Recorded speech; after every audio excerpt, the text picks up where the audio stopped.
Women in Africa have continued to experience abuse in many forms, ranging from human trafficking, child marriage, prostitution, domestic violence, sexual and physical abuses, among others.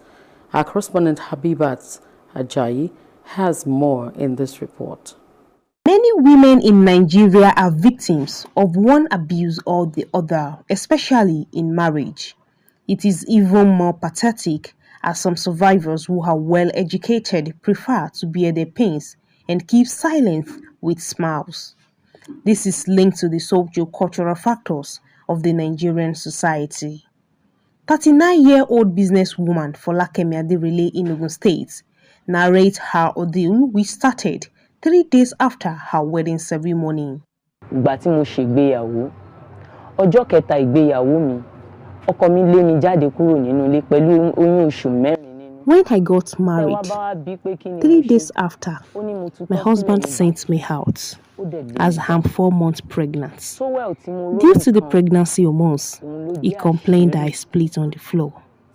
I was out and wholly covered with bathroom towel as he locked all the doors. It was exactly 11:30, 2012, August 20. We tied the knot on the 17th and he sent me out on the 20th of the month. It was such an unforgettable scenario. The boy is 10 years now. If I continue narrating it, it's a bad and sorrowful experience. In fact, this year, he left me and his 3 sons at home since January and came back end of April. He wasn't moved, no bother on how we survived. In this marriage, I'm wholly considering the future sake of the children and my old age because I want a glorious day ahead. If I decided to leave the marriage, my children's education might be affected. That's why I'm still enduring. For Dorcas Aderemi, she was taunted by societal pressure to remarry after the demise of her husband. She became a shadow of herself as she was faced with domestic violence.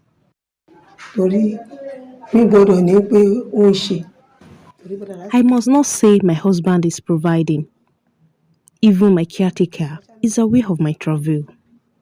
Since 3 years I moved down to this area. My children and I are the ones paying the house rent. No difference compared to when I'm still a widow. Before I moved here, my husband and I used to fight that he didn't know when I got this apartment. At the former house, he paid 5,000 naira out of 2 years' house rent. Due to my mother's yelling, I listened to her to remarry, to avoid unnecessary relationship being a widow. Unfortunately, this is the predicament I have to face. It is whatever he brings, I collect. My friend even knows, 5K as usual. 5,000 naira for 1 month feeding with the children. He pays his child school fees. But the feeding and accommodation is nothing to him.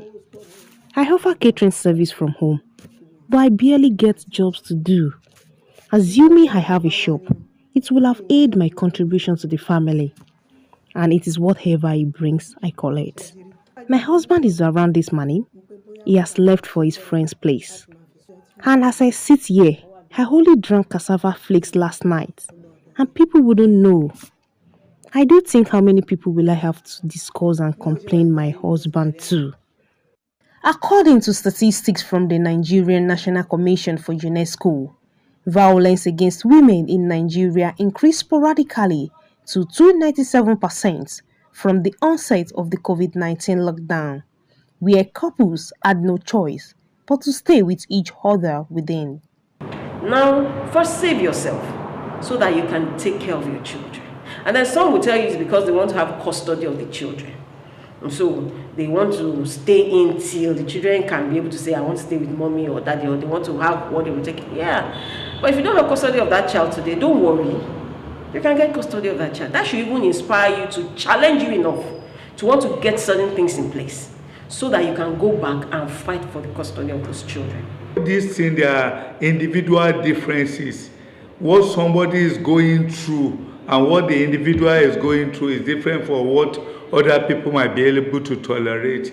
There is what we call limit of elasticity. Everybody has their limit of elasticity, and when they feel they are stretched up to the point of breaking up, then my advice is that even if it's initial separation, until things get better and they now return, this is better. But if they feel they can cope, then they can still cope.